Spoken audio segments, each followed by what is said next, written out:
Hey everyone, David C. Andersen here, coming at you from the woods behind the Knife Center. Because today, we're taking the TM Hunt M18 out for a spin. Let's check it out.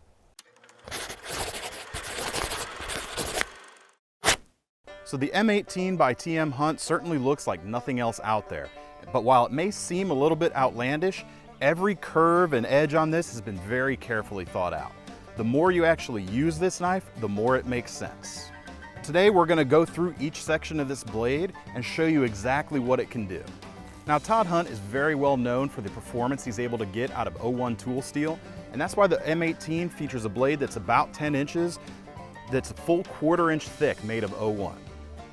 They've got very girthy handles that are very easy to hold on to, and they're contoured very nicely so you have a lot of traction even though there's not a lot of texture on these handles.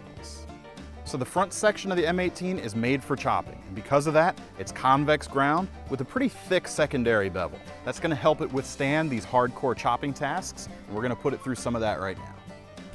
Make sure the lanyard here is tight enough, get a little bit of security.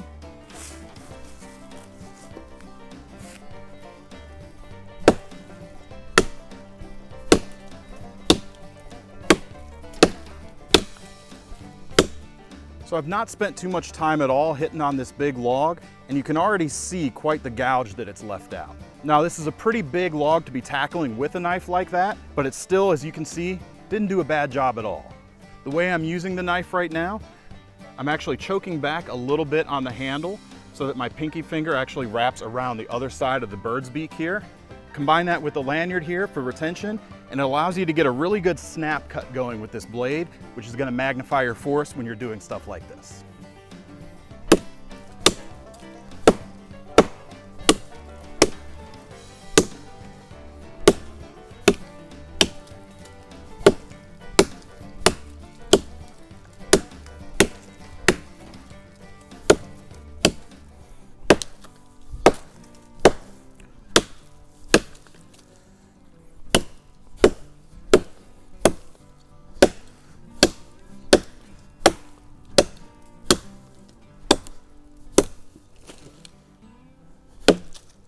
So I don't have a ruler out here to measure, but I'd say that this log right here was maybe about 6 inches in diameter. That's probably a little more than you'd want to normally tackle with the M18, but it's good to know that the knife can stand up to it if you really need to do it.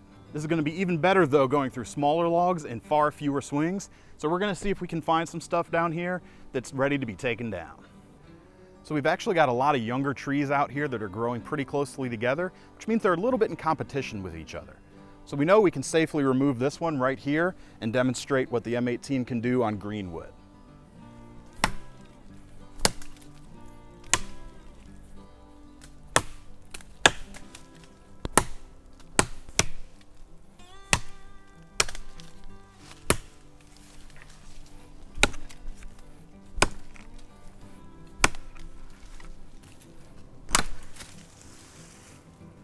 That was cool. So now that we've got this down, it's a good opportunity to take the M18 and see what it'll do on some lighter stuff where you might usually use a machete, such as delimbing the top of this tree right here.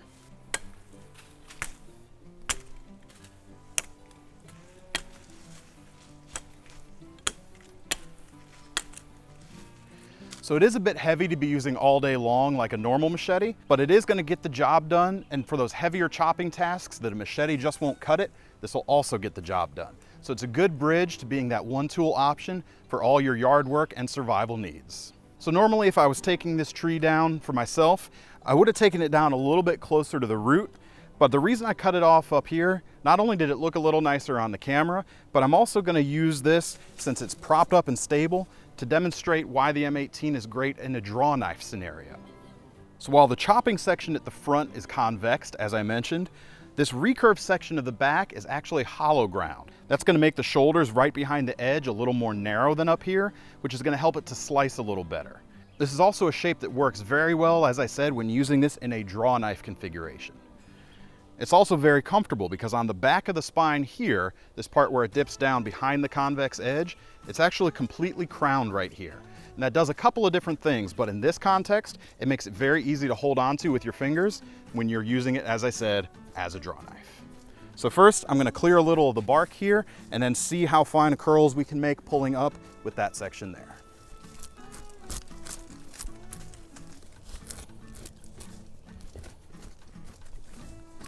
As you can see, it's working very well at removing the bark. So if you were preparing logs or timbers for some sort of survival or bushcraft shelter, that's going to make a great tool for clearing off that bark and giving yourself a smoother surface to work with.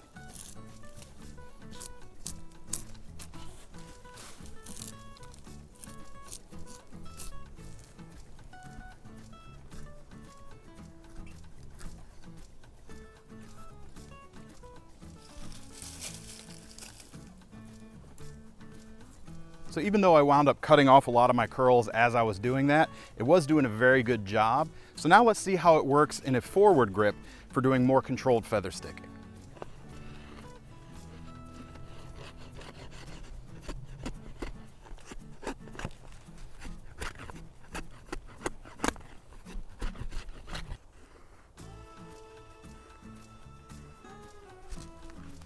So I have been having a little bit of trouble not cutting off my curls as I'm pushing through this, but that's more down to my technique as well as this particular piece of wood. I've never been the best feather sticker, but as you can see right here, we're certainly get plenty of curls off of that piece right there, which is indicative of what I've been achieving with this whole time. There is another area of this blade that I found to work well for feather sticking, and that's the forward section of this recurve right before it transitions to the convex.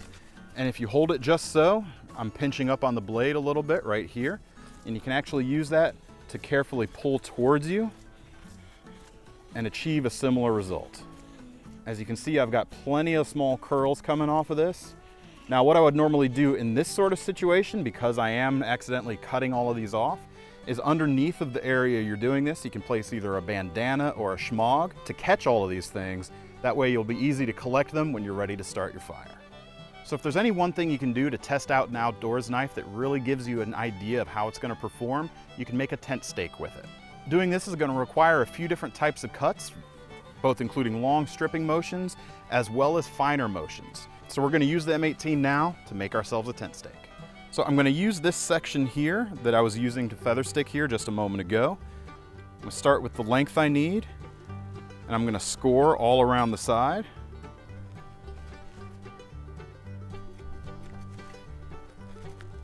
So I've essentially made a stop cut that goes all around the edge here. Now I can do the next part two ways. Of course, I could chop with this and just chop straight through where I want, but because I want to test the smaller dexterity right now, first by push cuts, cutting in towards that stop. But the other thing you can do with the M18, with this front section here, it can function almost like a wood chisel. So if I have this braced, I can actually get in, use my thumb on the back here, and do my push cuts with the end of the knife. Whichever is easier for you, go ahead and do it that way. But having that there gives you one more option to use the tool in a different way.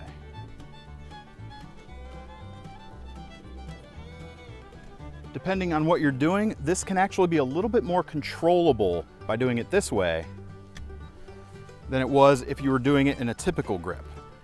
Now, this is not bad by any means, but you do have a little bit more weight out here to contend with when you are doing it that way. But again, having those multiple options as a way to do it is very helpful.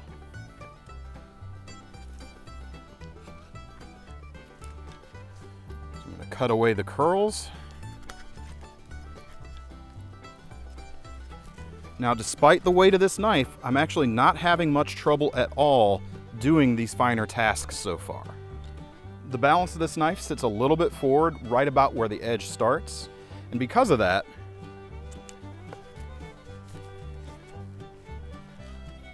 when I'm choking up to do those smaller tasks like so, especially with my thumb behind here on the spine, I'm actually working right along the pivot point.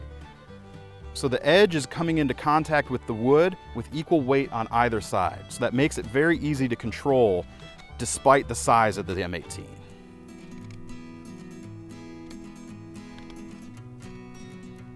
So I'm just going to snap this off now. Now I want to clean this top up just a little bit. Real quick, I'm going to get rid of some of this bark. I'm going to come in with a reverse grip, keeping my thumb well below the level here, and just kind of shear some of this off. You can also do this, of course, in a typical forward grip as well.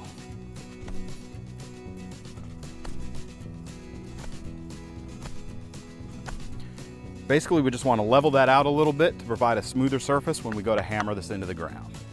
Next step, we're actually going to want to crown the edges on this a little bit, which is going to help keep this from splitting when we're hammering on it. And for this, I'm just going to go in with the reverse grip and just chew a little bit off as I go around. And I'm doing this the same way as I would be doing it with a smaller knife.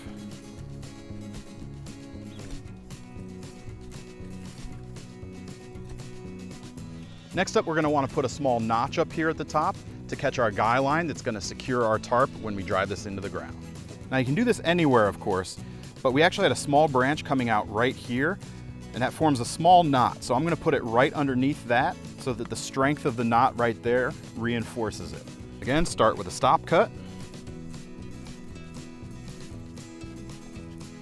And then we're going to come in like so.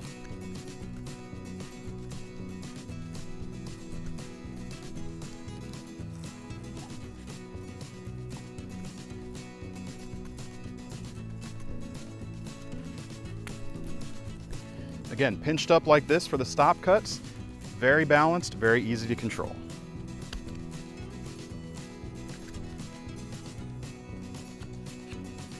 There we go, that should do it right there. So I could clean this up a little bit more, but the only thing really left to do is to put a point on it. And when I'm doing points like this, again, with a big knife like this, I could chop with it, but I'm testing the smaller knife skills of this right now. And when I'm putting a point on a tent stake, I like to use the chest lever grip. Now when I'm doing a chest lever grip, instead of holding the knife as it indexes naturally, you're gonna rotate it 90 degrees in your hand. Then you're gonna take the knife and brace it against your chest and bring the stick into the edge. And this is gonna allow you to exert a lot of pressure and a lot of leverage onto this cut, allowing you to get a bigger cut with less effort.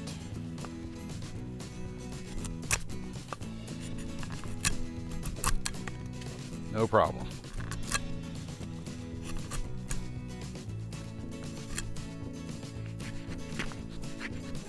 Smooth it out just a little bit more.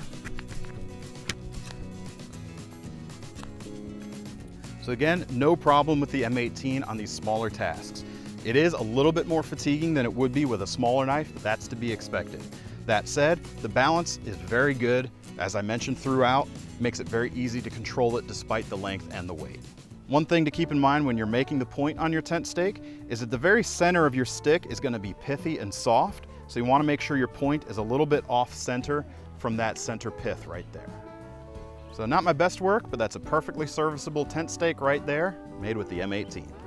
So these have all been fairly conventional grips when it comes to this knife so far, but there's another one I haven't shown you yet. Now you have seen me using this lanyard when I was chopping, but there's actually another use that's integral to the design of this knife. I've buried this knife in the tree that we chopped down to keep it secure while I do this. But if you hold the lanyard up like so, and carry your arm forward through it, you're actually able to use this hole at the front to index. And we've got some nice jimping right here. And you can actually use this to use this section of the edge for smaller tasks. Now the beauty of this, when you have the lanyard properly tensioned, is it holds it nice and snug to your arm, and despite the length and the weight of this knife, you're not fighting it. Your arm is actually holding the weight, which allows you to use this section very acutely and very precisely. Now, I don't have anything to demonstrate this on out here, but I've actually seen someone who's used this section of a knife to skin a deer. And although this grip doesn't perfectly work for me, I've even seen some folks who prefer it when doing the smaller tasks like so. Again, it is useful because the weight of the knife is supported, and it allows you to get your thumb up here on the jimped section and be very precise with your cuts. So as we've been walking back into the woods to get to our next spot, I want to show you the sheath real quick, which is how I've been carrying this down as we're moving. Now there is no belt attachment to this sheath, so you are either going to carry it in hand like so, or keep it in your pack. It is a Kydex system, quite obviously, and there are plenty of grommets along the side that are going to allow you to attach it to your pack in a different manner if that's what you wish. Now this is a spine draw design. You're not going to be actually pulling the knife out this way. As you can see, the back is open, but the knife is secured by a strap with a pull the dot snap here on the other side. Now a pull the dot snap is a little bit different than a standard snap in that it can only be disengaged if you're pulling it in one direction. It's not going to come loose if you try to pry it this way, so that makes it a little bit more secure. But when you're ready to use the tool, simply pop that up, kick the tool up out of the back, and you're ready to rock. So next up, we're getting ready to do everyone's favorite controversial subject, and that's batoning. I'm gonna use this stick to beat this M18 through this log right here. So this is another area where this crown section of spine here comes in very handy. This is the area I'm gonna wanna use to baton, and it's gonna allow me to beat on the back of this without tearing up my piece of wood quite so much as it would as if it were a perfectly square spine. Also, when I get down a little deeper, that jimp section at the front is gonna be very nice for grabbing the baton and getting enough transfer of power to keep on splitting.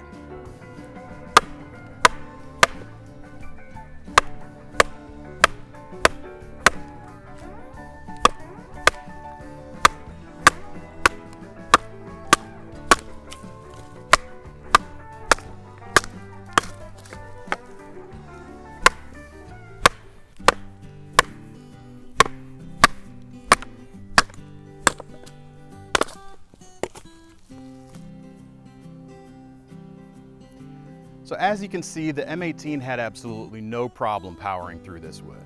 Now, there's gonna be a lot of people out there who say that batoning a knife is abuse, and while you're not wrong, on a knife that's this hardcore and meant to be used in extreme conditions like this, if it can't stand up to this, you got the wrong knife. And I'm pleased to say that the M18 is not the wrong knife. When it comes to a hard use tool, a single tool option for survival, the M18 is actually going to be a fantastic option, and it's going to be hard to beat for the versatility. If you want to get your hands on one of these, click the link in the description below to head over to KnifeCenter.com.